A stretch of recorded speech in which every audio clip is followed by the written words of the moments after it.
Before we jump in, this interview takes a surprising turn. Piers Morgan sits down with Professor Jiang, a man whose major political predictions have gained attention for being remarkably accurate. But as the conversation unfolds, Piers becomes increasingly skeptical of the professor's bold conclusions. Before we dive into the full story, comment where you're watching from, and don't forget to like and subscribe so you don't miss the next one. Now, let's watch the interview.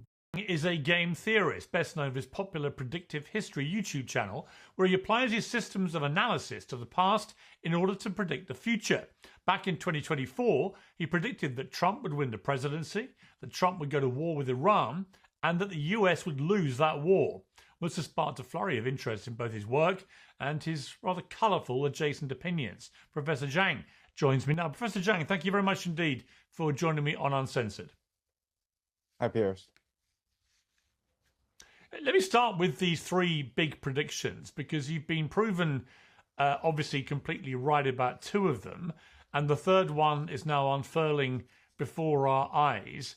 Are you confident that you'll be proven right with the third prediction, that Iran ultimately will prevail in this war? Right. So right now, the United States and Iran are fighting a war of attrition. The United States is trying to degrade Iran's military capacity, and Iran is trying to strangle the world economy. And it turns out that Iran is putting a lot of pressure on the GCC. And I think at the end of the day, the United States will be compelled to send ground forces. Once the United States sends in ground forces, there's no turning back. It's all in. The sunk cost fallacy kicks in. It'll be another Vietnam for the United States, because Iran is a mountain fortress. And the United States right now doesn't have the manpower, the manufacturing capacity, and the political will to fight a long war of attrition on the ground in Iran. Right. So I think because of what you've said at the end there, it's highly unlikely that Trump would commit ground forces, because he's always pledged not to. And I think he would see the inherent danger of that. So if he doesn't commit ground forces or playing out, how do you see this? Well, right now, if Trump doesn't commit ground troops, he does have a variety of options. The first option is just to simply declare victory and call it a day. Unfortunately, the problem with that is that US bases are still exposed. The GCC economies are still under pressure. The Strait of Hormuz is still closed. And there are no signs that Iran is interested in peace negotiations. Iran feels as though it has the upper hand because it has the political will and the resources to draw this war out. Now, let's assume that Trump does withdraw from the Middle East. Then what happens is that the GCC nations of Saudi Arabia, Bahrain, Qatar, Kuwait, UAE now are forced to pay a ransom to Iran, because they supply the world with their oil through the Strait of Hormuz. 20% of the world's oil flows through the Strait of Hormuz. But in return, they get food. So the GCC nations import anywhere from 80 to 90% of their food from overseas. And so basically the center of gravity shifts from the petrodollar to whatever financial system that Iran wants to focus on. And it could be BRICS, it could be gold, it could be anything. But remember, the problem with that is that the US economy is a Ponzi scheme. It's dependent on the GCC investing in AI, in tech stocks, in startups like Uber, in order to finance the US economy. If this financing stopped, then the US economy could face collapse. And this means that these young men could not afford their OnlyFans anymore, and this could lead to a revolution in the streets. So the consequences for America would be dire if America were to retreat from the Middle East. I mean, it seems that the key part of all this sort of economic strangulation, if you like, by Iran is the Strait of Hormuz. We've already seen in the last few hours today that the successor to Ayatollah Khamenei, his son, has come out. Apparently, we haven't seen him or heard from him directly, but there's a statement in which he talks about keeping the Strait of Hormuz closed indefinitely. If that was to happen, what would be the consequences for the global economy, and how soon would we see those consequences? Well, I mean, the consequences would be dire because cheap energy, cheap petroleum products are the very basis of the global modern economy. So it just wouldn't be jet fuel that would be affected. It would also be food because remember, food is produced by fertilizer, which comes from the GCC as well as sulfuric acid, which helps the process of some semiconductor production. So artificial intelligence, food production, global travel are all dependent on products from the GCC. It's only been 2 weeks that the Strait of Hormuz has been closed for almost 2 weeks now, and already we're seeing high oil prices surpassing $100 a barrel. Iran says that they want to move it to $20 a barrel, which signals that they want the Strait of Hormuz closed for months. Now, remember, even if Iran were to open up the Strait of Hormuz, it would take weeks before oil production continues. So I think for the global economy, I think we've reached the point of no return. And in the future, global economies have to commit to a bit of deindustrialization and even mercantilism in order to survive future shocks.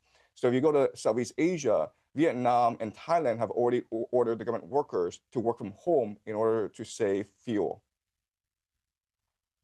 You've pointed out that the Gulf Cooperation Council monarchies, the GCC, as you've alluded to several times here, are structurally unusual states because they're propped up by oil, desalination. They don't have their own water supply naturally, and American protection.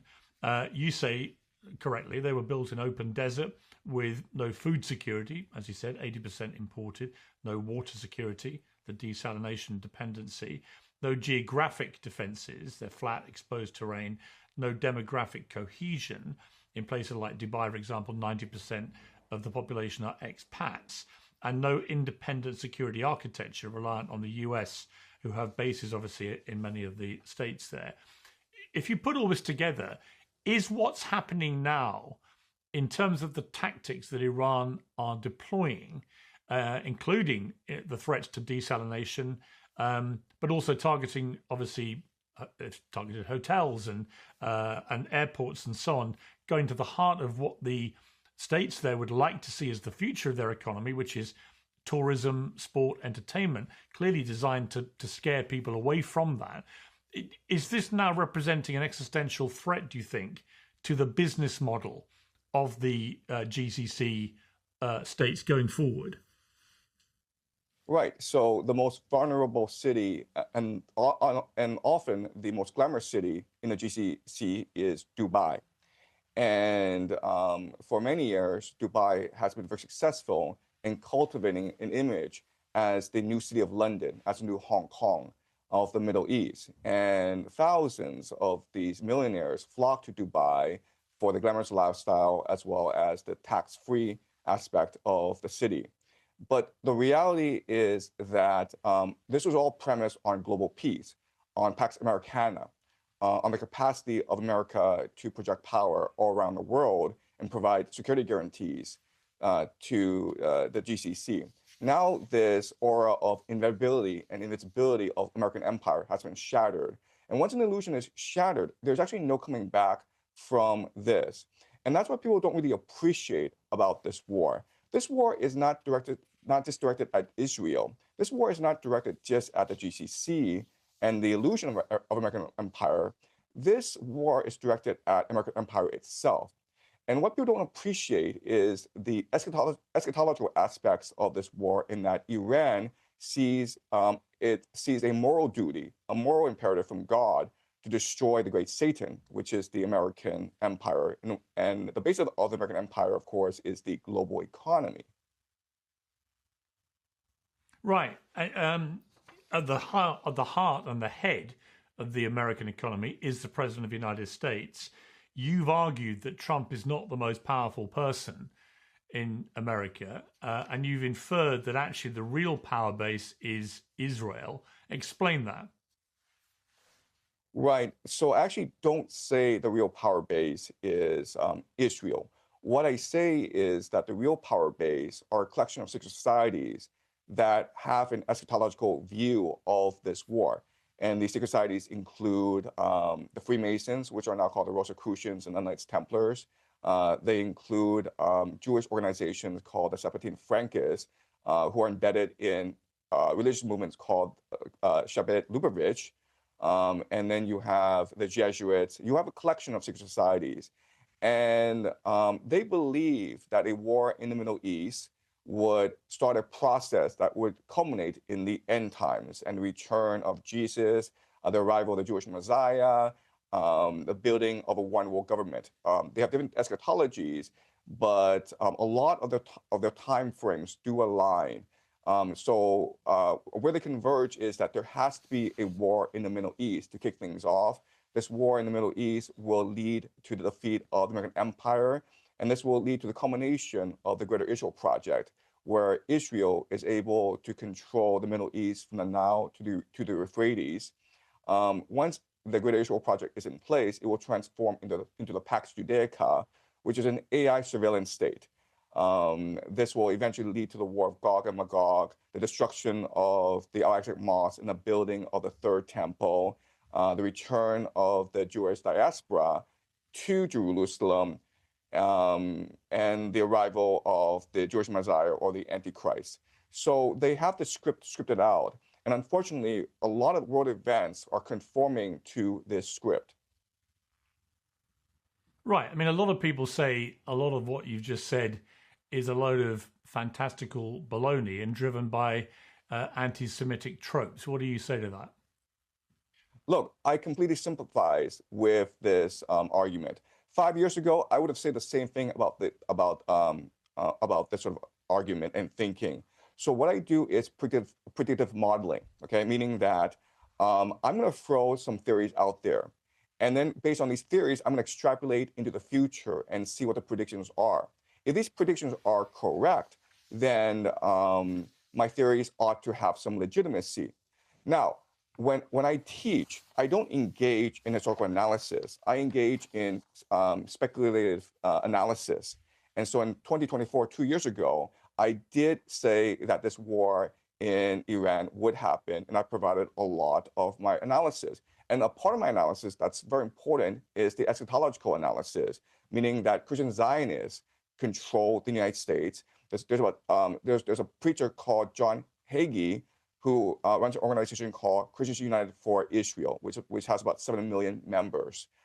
Christian Zionists are heavily embedded in the national security apparatus and in the Pentagon. There's reporting that U.S. commanders have told their troops that this is a war to bring back Jesus and to be not afraid.